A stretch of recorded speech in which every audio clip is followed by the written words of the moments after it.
கழுத்தில் போட்டு பார்க்கணும்னு நான் முடிவு பண்ணிட்டேன். அப்போ அது உடனே வேணுங்கிறோம் பாருங்க. அந்த அளவுக்கு பரபரப்பை வாழ்க்கையில் வளர்த்துனுட்டா என்ன ஆகும்? ஒரு துளி மாறித்துன்னா தாங்க மாட்டோம்.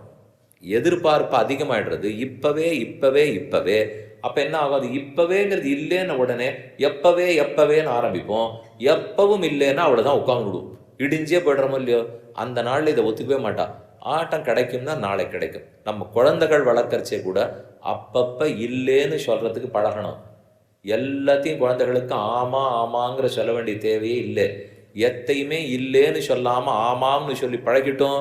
வாழ்க்கையில் இல்லைன்னு சந்திக்கிறச்சே இடி விழுந்தாப்புல இருக்கும். அதனால் நல்லதுக்கு நாமே இல்லை சொல்லி பழக்கி கொடுத்துடணும். இப்போ எல்லாத்தையும் நமக்கு என்ன தோணும்னா, என் பொண்ணுக்கு எல்லா உலகத்தில் இருக்கிற அத்தனை நன்மையும் வேணுங்குவா. இந்த மாதிரி ஒருத்தர் இருக்க முடியுமா?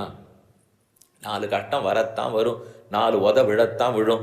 அதை ஊரார் உதைக்கிறத விட நம்மளே உதைச்சி பழகிடுறது நல்லது. இப்போ நம்ம அதுக்கு ஒன்றுத்துக்குமே இல்லைன்னு சொல்லாமல் கேட்டதெல்லாம் வாங்கி கொடுப்பார்.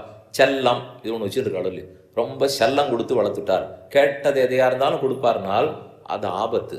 என்ன, நாளைக்கு இல்லைங்கிறத கல்யாணம் ஆனால் பாதி விஷயம் இல்லை வரும். ஆணுக்காக இருக்கட்டும் பெண்ணுக்காக இருக்கட்டும் வரும். வேலைக்கு போனால் இல்லைன்னு வரும். கல்லூரி பருவம் வேறே, பள்ளிக்கூட பருவம் வேறே, வேலை பருவம் வேறே. என்ன, ஏற்கனவே நாம கொடுத்து படிச்சிருந்தோம். இப்போ வேலைக்கு போனால் அவர் கொடுக்குறார் பணம். பெரிய வித்தியாசம் இல்லையா?